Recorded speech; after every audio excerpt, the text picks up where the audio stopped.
তা এখন যখন বিচারের আভাস পাওয়া যাচ্ছে, ইদানিং সমন্বয়কারীদের মধ্যে সার্জিস, পাটোয়ারি আরও বড় বড় যেগুলি আছে সবাই বলতে শুরু করেছে যে এই সমস্ত হত্যাকাণ্ড বা এই সমস্ত বিষয়ে শুধু আমরা তো ছিলাম না, বিএনপিও ছিল। তো এই বিষয়ে আমার একটা কনস্পিরেসি থিওরি আছে।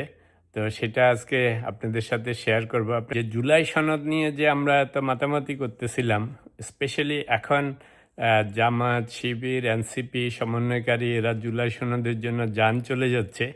এখানেই আমার কনস্পিরেসি থিওরি।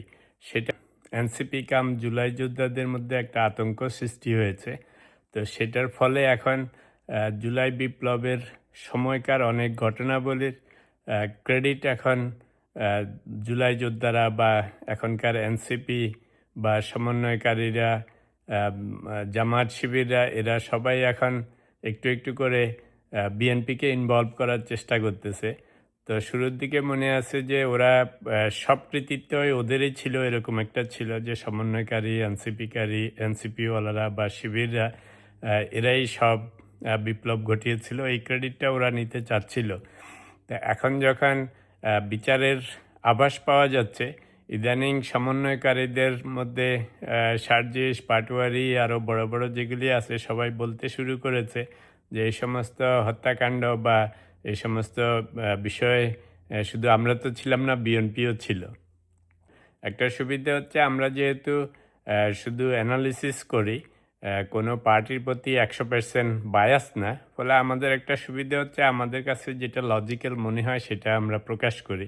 তো কোনো সময় মনে হবে এটা বিএনপির পক্ষে যাচ্ছে, কোনো সময় মনে হবে আওয়ামী লীগের পক্ষে যাচ্ছে বা জামাত এনসিপির পক্ষে যাচ্ছে। আসলে তা না, ঘটনা হচ্ছে যেহেতু আমরা অ্যানালিসিস করি, তো যেটা হওয়া উচিত, যেটা বলা উচিত সেটা বলার চেষ্টা করি। এনিওয়েজ, তো মূল প্রসঙ্গে ফেরত আসি। তো এই পুলিশ হত্যার বিচারের আভাস দেওয়াতে সরকারের ওই যে জুলাই সনদ নিয়ে যে আমরা এত মাতামাতি করতেছিলাম, স্পেশালি এখন জামাত, শিবির, এনসিপি সমন্বয়কারী এরা জুলাই সনদের জন্য যান চলে যাচ্ছে। এখানেই আমার কনস্পিরেসি থিওরি। সেটা হচ্ছে যে জুলাই সনদে একটা প্রভিশন আছে যে জুলাই যোদ্ধাদের দায় মুক্তি দেয়া বিচার থেকে। তো এখন যদি এই জুলাই সনদ বাস্তবায়ন না করে, তাহলে সেই প্রভিশনটার বাস্তবায়ন হবে না, মানে এই জুলাই যোদ্ধাদের বিচার থেকে দায় মুক্তি দেয়া। তো সেটা না হলে সেটার সাথে কানেক্টেড হচ্ছে এই যে পুলিশ হত্যার বিচার বা অন্যান্য যত মব ভায়োলেন্স হয়েছে সেটার বিচার। তো এখানে একটা টুইস্ট আছে। টুইস্টটা হচ্ছে যে জুলাই সনদটা বাস্তবায়নে বিএনপি ঘড়িমসি করতেছে বা ওরা সংবিধানের নাম করে যাচ্ছে না। তো জুলাই যোদ্ধাদের মধ্যেও আবার দুই ধরন আছে। একটা হচ্ছে যারা অ্যাক্টিভ পাওয়ার চাচ্ছে, টাকা পয়সা ক্ষমতা সব কিছু চাচ্ছে, যাদেরকে আমরা সবসময় এভরিডে দেখতেছি, যারা উপদেষ্টা পরিষদে ছিল বা এমপি ইলেকশনে ছিল বা যারা এখনও হুলস্থুল করতেছে, এরা হচ্ছে একটা গ্রুপ। আর সেকেন্ড গ্রুপটা হচ্ছে সাইলেন্ট গ্রুপ। তো এই সাইলেন্ট গ্রুপরা মোটামুটি বিপ্লব হওয়ার পরে এরা অনেকটা সাইলেন্ট হয়ে গিয়েছে। তো এটা অবভিয়াসলি যে এত বড় একটা বিপ্লব হয়েছে, সব তো আর এই ৫-৭-১০ জনে মিলে করে নেই, এর মধ্যে সব পার্টিই ছিল। কিন্তু ইন্টারেস্টিং হচ্ছে সেই জুলাই বিপ্লব থেকে শুরু করে এই নির্বাচন পর্যন্ত বা ইভেন আনটিল রিসেন্টলি এনসিপি, জামাত, শিবির এদের সবসময় বা সমন্বয়কারীদের একটা ফুল ক্লেম ছিল যে ওরাই এটা সব ঘটিয়েছে, এর মধ্যে বিএনপি টিএনপি এসবের কোনো হাত টাত নেই। তখন ওরা ফুল ক্রেডিট ক্লেম করতেছিল। এখন যখন সরকার আভাস দিয়েছে যে ওই সমস্ত জিনিসের বিচার হবে, এখন ওনারা আর ফুল ক্রেডিটে নেই। এখন জলদি জলদি সব মুখ ফুটায় বলতেছে না, এর মধ্যে সব বিএনপি জড়িত ছিল। রাইট? তো একটা জিনিস দেখবেন, যুগে যুগে যত বিপ্লবী মানুষ পরবর্তীকালে সরকারে অংশগ্রহণ করেছে অথবা রাজনীতিতে নেমেছে, এরা সবাই বিভিন্নভাবে সাফার করেছে। এমন না যে খালি বিপ্লব ঘটিয়েছি বলে আমাকে সব মাফ করে দিবে, তা না। তো এখন এদের কারণে এই যারা সরব বেশি, এই সরবদের কারণে যারা নীরব, এই বেচারারাও এখন বিপদে পড়বে। তো আমার কনস্পিরেসি থিওরি হচ্ছে এইটা, এখন যদি বিএনপি সরকার সত্যি সত্যি জাস্ট ফর আর্গুমেন্ট সেক যে পুলিশ হত্যার বিচার শুরু করতে যায়, তো এই যে বাচ্চা বাচ্চা ছেলেরা, ওই আমাদের বাংলায় বলে না কান টানলে মাথা আসে, তো এই যে বাচ্চা বাচ্চা ছেলেরা, সমন্বয়করা, শিবিরের কর্মীরা, এরা যে যত কিছু করেছে তখন জুলাই যোদ্ধা যারা, তো ওদের তো গডফাদার ছিল পিছনে, তো সেই গডফাদারের সবগুলি কান টানলে মাথা আসবে। তো এই গডফাদাররা তখন যেহেতু আপনারা দেখেছেন 16-18 মাসে সব কিছুর কৃতিত্ব এমনভাবে দাবি করা হচ্ছিল যেন বর্তমান এনসিপি, আগের শিবির, কমন পিপল এরাই সব করেছে। তো এখন যদি শিবিরকে ধরেন, তো শিবিরকে ধরলেই জামায়াতের কান টানলে মাথা আসার সম্ভাবনা খুব হাই। তো সেই ক্ষেত্রে অনেক গডফাদার বেরিয়ে আসবে এটার পিছনে। তো এখন সবাই তো গুম উড়ে যাচ্ছে যে এটা বলে কি যে পুলিশ হত্যার বিচার বা অন্যান্য মবের বিচার শুরু হইলে তো আমাদের আর কারো বাঁচন নেই। এই জন্যই হঠাৎ করে এখন সবগুলির বোল পাল্টানো শুরু হয়ে গেছে, বিশেষ করে যারা সরব, এবং এই সরব এনসিপি লিডার বা সমন্বয়কদের কারণে ওই বেচারা নীরব যারা বিপ্লব ঘটিয়েছিল দেশকে ভালোবেসে, দশকে ভালোবেসে, ওরাও বিপদে পড়বে। কারণ আপনি ধরেন যে কোনো একটা হত্যা মামলা যদি একজনকে নিয়ে টান ধরেন, কম বয়সী মানুষ, ও বিচারক যে তখন তো গড়গড় করে সব বলে ফেলবে। তো সব বলে ফেললে বুঝেন সাঙ্গ পাঙ্গ, এর মধ্যে কিছু বিএনপিও যে ফেসে যাবে না তা না, কারণ সবাই মিলেই তো তখন আন্দোলন করেছে। যদিও এনসিপি কাম শিবির, শিবির কাম এনসিপি এতদিন এটার ফুল ক্রেডিট দাবি করে আসছিল। তো যুগে যুগে এটাই হয়, যখন সুখের সময় আসে মানুষ সব ক্লেম করে যে আমি সব করেছি, কিন্তু যখনই কোনো ভুলভ্রান্তি গোলমাল শুরু হয় তখন আস্তে আস্তে অন্যদেরকে জড়াতে শুরু করে, রাইট? তো ধরেই নেওয়া যায় যদি সত্যি সত্যি, আমি সাজেস্ট করছি না যে এটা হোক, কিন্তু যদি বিচারের ব্যবস্থা করে তখন যারা জড়িত, যাদেরকে অ্যাপারেন্টলি দেখা যাচ্ছে 2-4 জন করে ধরে নিয়ে যখন ইন্টারোগেশন শুরু হবে, ওরা তো সবগুলির নাম বলে দিবে।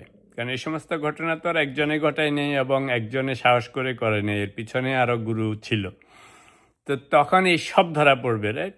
তো সেই জন্য জুলাই সনদটা in one hand important, not just important, এটা এখন dire situation for NCP, Shibir, Jamaat, all the July যোদ্ধা, এদের জন্য যে জুলাই সনদটা বাস্তবায়ন করা দরকার, অন্তত এই ক্লজটা করা দরকার যেটা দিয়ে ওদেরকে দায় মুক্তি দিবে।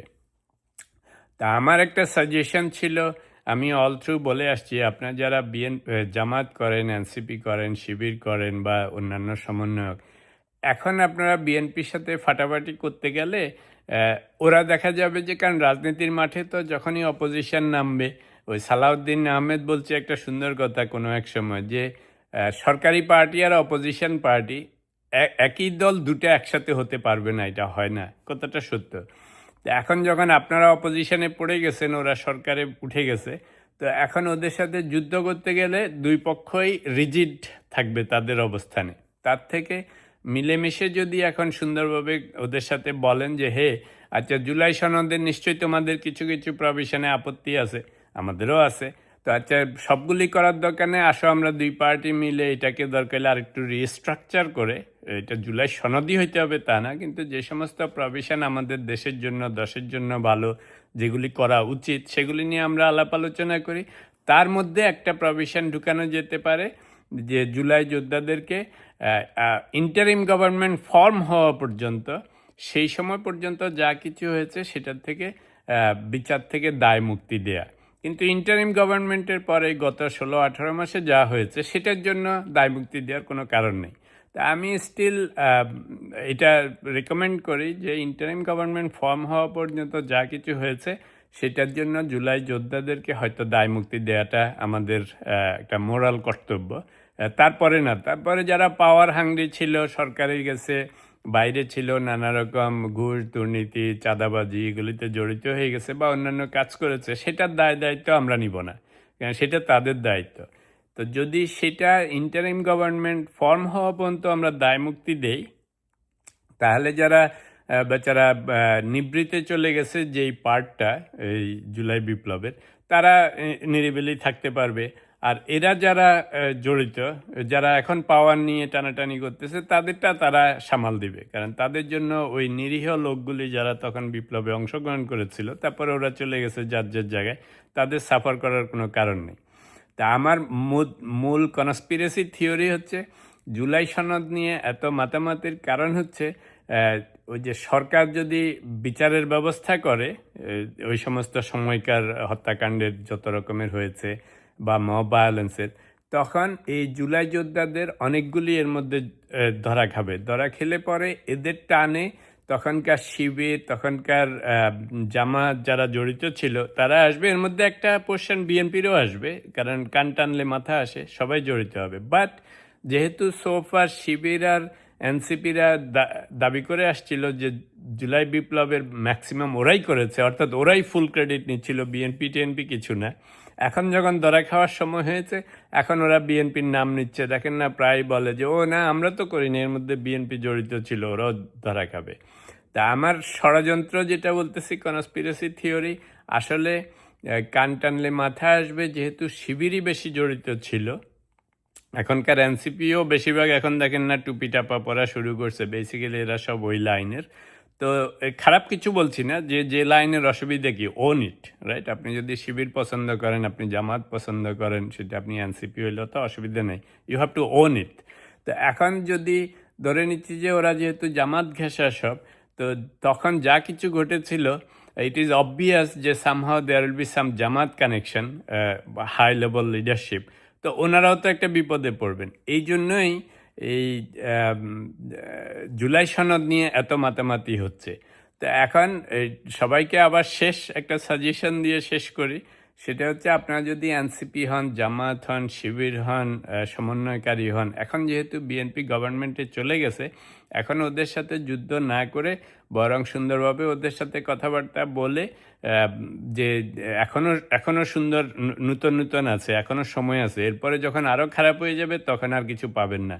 বরং এখন কথাবার্তা বলে যে হ্যাঁ জুলাই সনদ, আচ্ছা সনদ পুরা বাস্তবায়নের দরকার নেই, বাট ওটার মধ্যে যে সমস্ত প্রভিশন ছিল, পার্টিকুলারলি আমাদের জুলাই যোদ্ধাদেরকে দায় মুক্তি দেয়া, বিচার থেকে, এরকম আরও ভালো ভালো যে সমস্ত প্রভিশন আপনারা পছন্দ করেন, তো সেগুলি সবাই মিলে বসি, সংসদে পাশ করে কনস্টিটিউশনে পার্ট করে এদেরকে মুক্তি দেই।